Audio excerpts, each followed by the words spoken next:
What up, gamers? Today we're going to check out the world's crappiest arcade light gun game ever created, called Lethal Justice. And let me tell you, this game is complete crap, but it's kind of fun to play, and it's also kind of funny at the same time. So let's check it out. So for starters, this game was developed and published by the Game Room back in 1996. And it tries super hard at times to be Konami's Lethal Enforcers. And trust me, it's nothing even close to that. The whole game pretty much consists of these target shooting challenges and these rolling gun battles with gangsters. And you can see for this opening stage, we're doing one of the target shooting challenges right now. And so, it's kind of bizarre. You've got these sleazy looking bimbos that just pop out of the woodwork. We're like in the slums, and you've got gangsters that pop out of dumpsters. Yes. I mean, this game is nothing to write home about.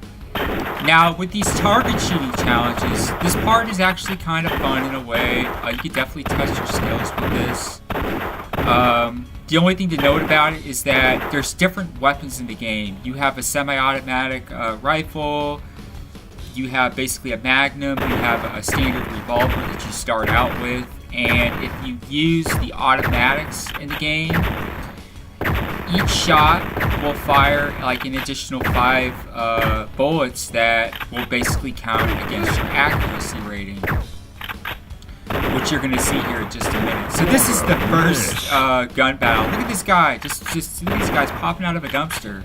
And they're on the corner of a wall. We're in the hood, in the middle of nowhere. God knows what city this is supposed to depict. You've got just bottles everywhere. Those give you extra points. You shoot the bottles and some of the other extra elements in the game, and they can help to increase your accuracy and your score. Now we have an automatic assault rifle. So the problem with this is that, like I said, one shot fires like 5 bullets, and each additional bullet after the initial hit counts against you. It will tear down your accuracy, and yes, you do lose points for hitting the innocents. You can see the frame rates are not very good either. They're not perfect. What a mess. By the way, the game starts out pretty easy. Like right now, you have a few bad guys popping out at a time. This isn't too bad. You get a second or two to take them out. After that, they're gonna fire on you, and it's gonna go against your accuracy. Later on in the game, which by the way, the game's only a few short stages, and then there really is no ending to this game. It just loops back through over and over again. But as each successive stage rolls, the game definitely does get harder. You can see my accuracy was not good, 69%. I would have been upwards of like 98% had I not used the automatic. By the way, you may have noticed there was a squirrel that runs across the screen at certain points in the game, and it was in the opening scene as well. And here's the thing, if you shoot that squirrel, you basically do a gun battle against like this bear. It's like Yogi Bear. I don't know what the deal is, where they came up with that concept. Really, really strange. Now I just got the magnum.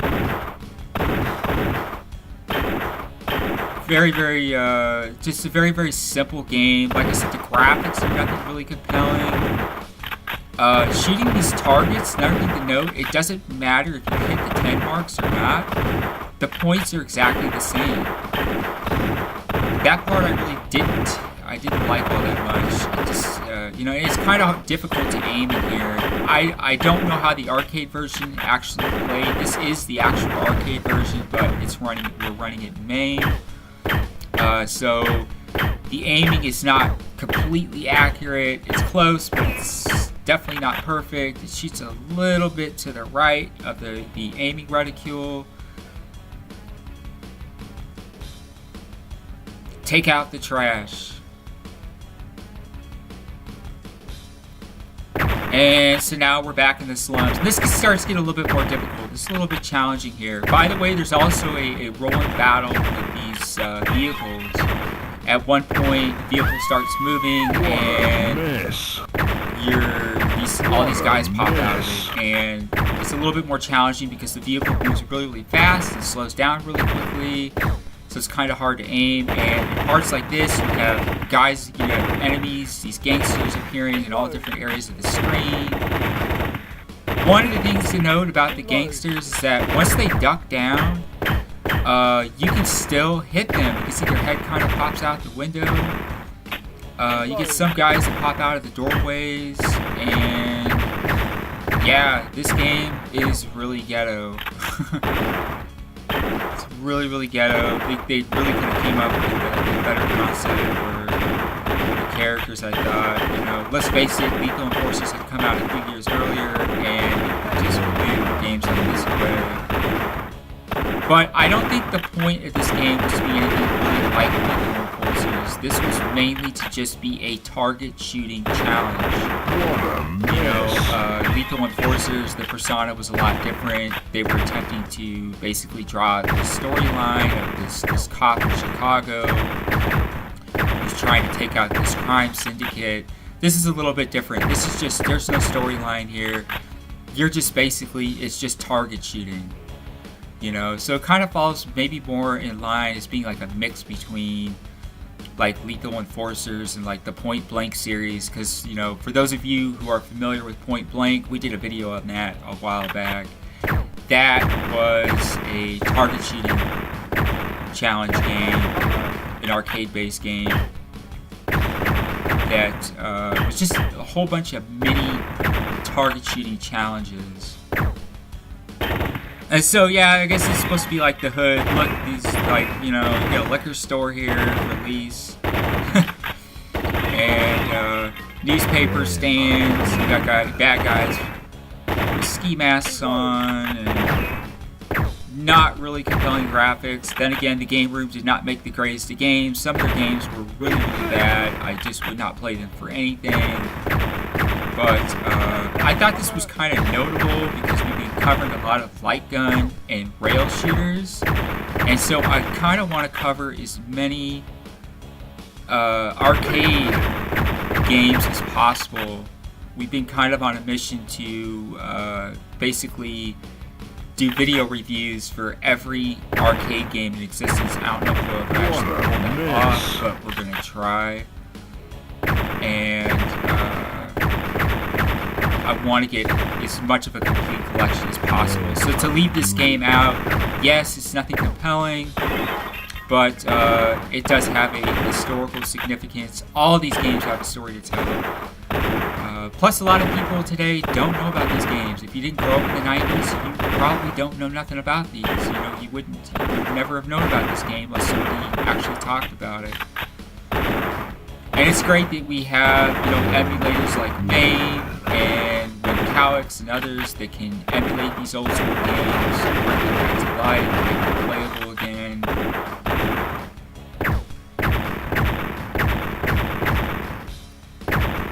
These guys up in the windows there, some of these background buildings are really hard. Like I said, the reticule aims a little bit to the right, so it's not always easy to aim there. Let's see here. Yeah, it's just 46. And that's another thing too. Sometimes you will hit the enemies and it will tell you that you missed. And it shows that you clearly hit them. And that's kind of a gimmick right there. You can see they put up one of the innocents right in front of the target. They try to lure him in.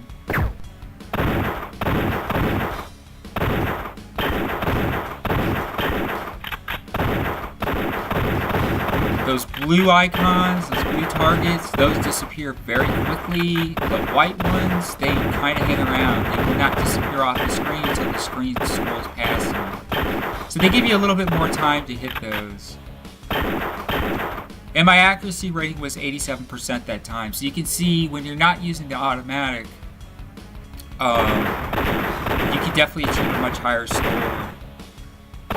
And these hearts, whoops, I missed that. These hearts do appear throughout the game to give you extra life. And here is the rolling car battle that I was telling you about. This is a little bit more challenging. Now, it's just kind of unrealistic because it's like you got this tiny little sports car. And it's like, how many people can you fit in there? You got like 20 guys pop out of there so far. It's a little ridiculous.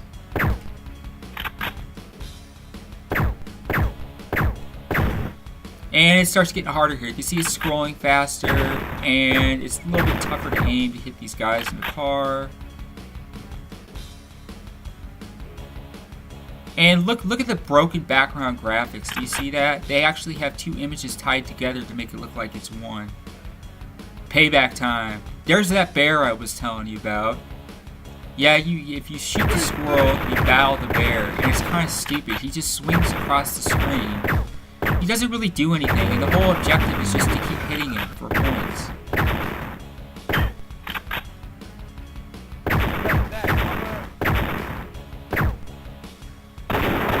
There's that squirrel. I wish I could have hit him. It's just so I could show you the bear. Whoops, I just hit him.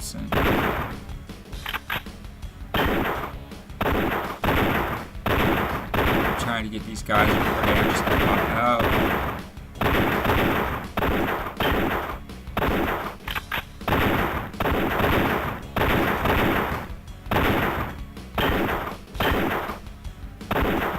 Automatic. The one benefit to the automatic is that, of course, you don't have to aim quite as well, and one pull of the trigger can take out several enemies, so that's kind of a benefit, but at the cost of your accuracy ratings. Those do drop down.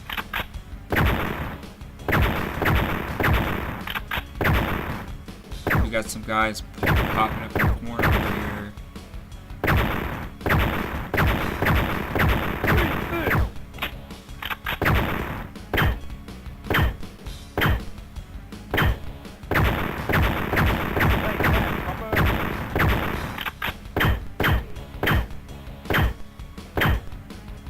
So yeah, if you're into target shooting games, definitely it's at least worth checking out in main. But like I said, the game is not super compelling. It lacks. It would have been better if they could have included a few additional stages, rather than just having the same 3 or 4 set stages that you do over and over again. Oh, I got the squirrel. So now we're gonna battle Yogi Bear. I don't know what the heck he's wearing. It's just goofy. And so the object is to keep shooting it before he exits the screen. I just don't get what the point of the stupid bear is, but hey. Anyway. So we just scared Yogi Bear away. Ooh. Oh, I did it. Did I get him again? I don't know if I got him. I think I did. I tried to hit that squirrel a second time.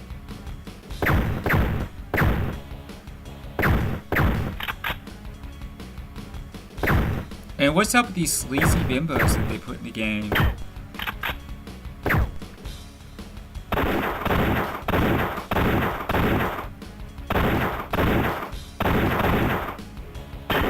There's a can on the ground over there.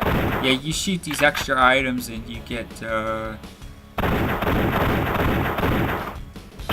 little bit of extra score.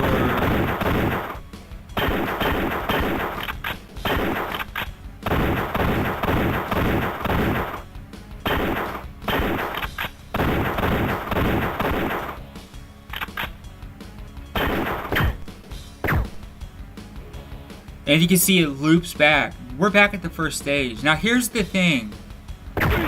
As this game loops through, even though you're playing the same stages over and over again, here's the thing to know. It gets harder. You can see there's a lot more guys this time. So every time it loops back through the initial stages, it's going to get harder and harder. You're going to have more enemies to battle on the screen. You're going to have more innocents. You can see there's a bunch of them this time. It definitely gets more challenging. That part I did like.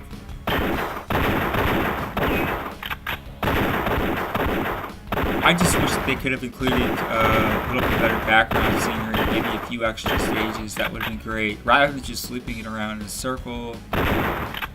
don't know, maybe I should play for accuracy this time and not pick up the automatic. Look, we got porta potties in here. That's really classy.